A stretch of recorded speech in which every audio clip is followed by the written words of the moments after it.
If you look at Yu-Gi-Oh decks nowadays, you're bound to see decks with multiple archetypes in them. Decks like Runic Sprite, Super Heavy Sword Soul, Adventure Synchron, the list goes on. Truly, some decks are just made to go together, but not every deck. I'll be combining different archetypes to see what makes a deck good and what makes a deck not so good. This is the Yu-Gi-Oh Monster Mash!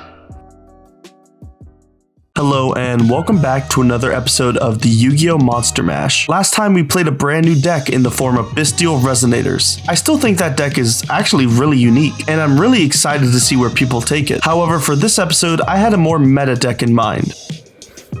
I've been wanting to try out Live Twin Sprite for a while now, and this is the perfect excuse to do so. I know I've played Sprite on this series before, but I bought this engine way back in June, and outside of the first episode, I haven't used it once. This version of the deck can end on some pretty insane end boards while also playing 15 hand traps. That's just way too appealing to the combo player in me. Since I haven't played a Sprite variant in a long time, this deck list is a rough draft. However, I still believe it's incredibly solid. To start us off, I played 3 blue, 3 jet, 1 red, and 1 carrot. These are standard ratios, but honestly I really wished I played a second copy of red, as it felt like I ran out of it too early in the game. For the Live Twin engine, I played 3 Kissikill, 3 Leela, 1 Kissikill Frost, and 1 Leela Treat. You always want to see at least 1 Leela or Kissikill in your opening hand going first, so maxing out on the number you play is important. For the hand traps, I played 3 Ash Blossom, 3 Effect Veiler, 3 Droll, and 3 Imperm. These could be anything, this is just what I personally think was good at the time. Moving on to the spells, I played the standard Sprite ratios of 2 Starter, 1 Smashers, and 1 Gamma Burst. For the Live Twin spells, I actually deviated from what's standard. I played 2 Sunny Snitch and 2 Secret Password. The only reason I did this is pretty simple. I didn't have 3 Sunny Snitch, and try as I might, I couldn't find one locally before this tournament. I do recommend playing 3 of it though. And to round off the deck, I played 3 Triple Tactics Talents and 1 Called by the Grave. This deck list is 40 cards and it feels really consistent. Moving on to the extra deck, I played 2 Kissikill, 2 Lila, 1 IP Masquerena, 1 Nightmare Phoenix, 1 Nightmare Unicorn, 1 Trouble Sunny, 2 Gigantic Sprite, 1 Dijin Buster, 1 E Pearly Noir, 1 Mosquito, 1 Downer, and 1 copy of Zeus. You may or may not have noticed, but I'm not running Muckraker. The explanation for this is also pretty simple. I couldn't find one locally before this tournament. It sucks that I couldn't find either of those cards, but it's whatever. And lastly, for the side deck, I played 3 Nibiru, 1 Red Resonator, 3 Dark Ruler No More, 3 Cosmic Cyclone, 3 Anti-Spell, and 2 Grave of the Super Ancient Organism. This deck has some flaws, but overall, I like it. But now it's time to go to a locals and see just how good this list really is. This episode, we're back at Easy Gaming's Friday Night Locals, and it has been a hot minute since I played some Yu-Gi-Oh! On top of that, Rarity Collection just came out, so I'm fiending for those first place prize packs. Round 1, we played against Zach, and he was on the most base deck of all time, Resonators. I won the die roll and went first. My opener was great, starting with a normal summon of Leela, which specialed Kissikill from deck. I followed up with red and overlay Leela and red to make Gigantic. From here, I can pop off, ending on a board of Evil Twin Kissikill, Gigantic, Jet, a set Smashers, plus I drew Veiler off of Kissikill earlier in my turn. Zach starts his turn with Crimson Gaia, searching for a copy of Soul Resonator. He normal said Soul Resonator and triggers its effect, searching Wandering King Wildwind. On resolution, I droll. Now, I could have drolled earlier in the turn, but I was talking about how much I loved Resonators and just forgot to use it. Zach uses the effect of Bone Archfiend to special summon itself, and then activates its second effect targeting Soul Resonator, but I Veiler it. He sets 1 card and attempts to leave his main phase, so I use Kissikill to reborn Leela, and Leela destroys the set Red Zone. He passes back to me and I go to my main phase, immediately linking off my 2 Evil Twins for Trouble Sunny. On resolution, I use Gigantic's effect to special blue from deck, and from here I have an easy line to OTK. Game 2, Zach goes first, but he simply bricks. Despite this, he's still able to end on Scar Dragon Archfiend and search a Druid's Worm with Magnamut's effect. On my turn, I normal summoned red, following it up by specialing Jet, and Jet searches me Gamma Burst. I should have an easy OTK line from here, but my starter gets ashed. Now, I could go into Gigantic, but Zach has a set card. If it's Imperm, I'll get punished hard. So instead, I go into E Pearly Noir. I use Noir's effect to return his Scar Dragon Archfiend, and surprisingly, it goes through, meaning that the set card most likely is not Imperm. I go to the battle phase and try to swing with Noir, but he activates Druid's Worm, and he puts it in defense mode. Since he put it in defense, I can swing Noir into it and take some damage, allowing me to make Zeus in main phase 2. I set an Imperm and pass. Zach draws for turn, looks at his hand, and passes back to me. I top deck Leela and see a line to OTK. I use Zeus, clearing both of our boards and triggering his Druid's Worm to send my Zeus. With Zeus off of my field, I can normal summon Leela and use her effect as special Kissikill from deck. From here, I overlay my 2 monsters for Gigantic, and the rest is history. Good games to Zach.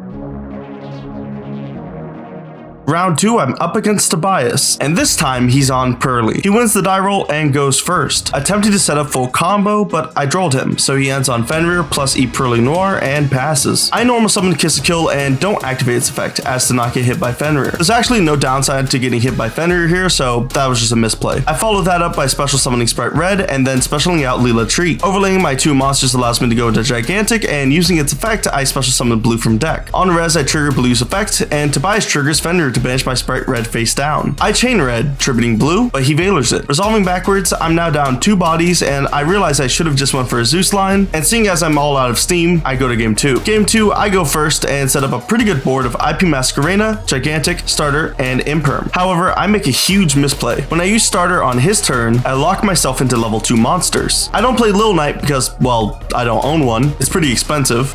Ko-Fi link in description. And I was planning on going into Nightmare Unicorn. I actually just could have used Starter on my own turn, so yeah, this was a colossal misplay. However, even with this misplay, I had a ton of hand traps and ended up taking it a few turns later. Game 3, Tobias goes first and starts with my friend Pearly, adding Pearly from deck to hand. On resolution, I droll him, and he chains Shifter. Droll still resolves, and he ends up making a board of Ensemble Robin with 2 materials. I start off by normaling Leela Treat and specialing Jet, searching Starter. Starter summons Blue, and I triggered Blue's effect, but Tobias chains Ensemble Robin to return it to the hand. Blue adds Red, and on resolution, I use Triple Tactics Talents to take his Ensemble Robin. Now, I probably had a line to OTK here, but for the life of me, I couldn't think of it, so I special Red and link off Ensemble Blue plus Treat to make Nightmare Phoenix, and Phoenix destroys my friend. If I can't win this turn, I might as well diminish his resources. Pearly really needs multiple cards to do anything, so since he has 1 card in hand and whatever his top deck is next turn, I set up a spell negate with Carrot and a monster negate with Red. I pass to Tobias after swinging for some damage, and he activates one of his quick plays to get to Pearl Lily, but I negate and destroy the Pearl Lily when it triggers its effect. And from here, Tobias scoops. Good games to Tobias.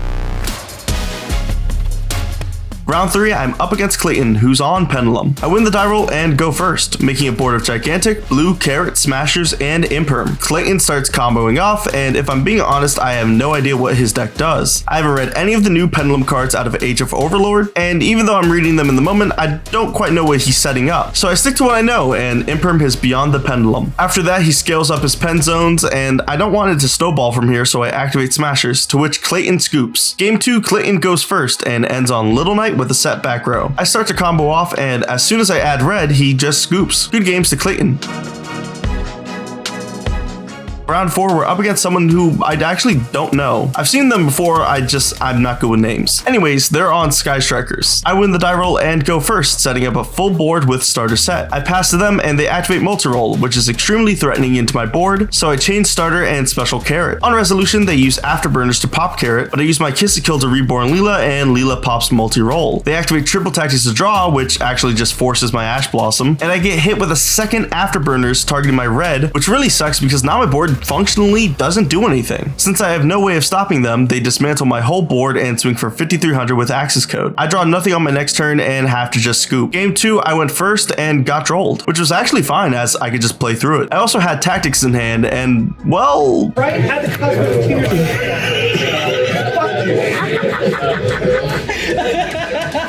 I think I know which one to do here. Yeah, they couldn't do much from there. Game 3, I didn't know if they were going to make me go first or not, so I took out my anti-spells. I ended up going first, and I made the standard end board with Starter just in case they tried evenlying me, which they did. As soon as they entered their battle phase, I activated Starter to summon Carrot, but Carrot actually got Widow anchored, so when they activate evenly, it just has to resolve. They break my board hard, but they didn't really end on anything crazy, and you'd think from here it would be easy for me to win. I have everything I need in hand to do so, but if I'm being honest, I got lost in the sauce. There's literally no other way to explain it other than just saying I fumbled. I had every resource to win at my disposal, and I just didn't utilize them because I didn't recognize it. We still got second place though, and I did pull a CR Jackalope for my prize packs, but it's been a while since I've thrown a game so hard. However, I still had fun with this deck, and I plan on continuing to play it. Maybe even for a locals vlog or something. So if you want to see that, make sure to like and subscribe, and share the video with a friend. I'm trying to get to 1,000 subs sometime in the next year, so your support would mean the world to me. And let me know what decks you'd like to see in a future episode. But my name is Gokazemi, and I'll see you guys next time for a brand new episode of the Yu-Gi-Oh! Monster Mash. See ya!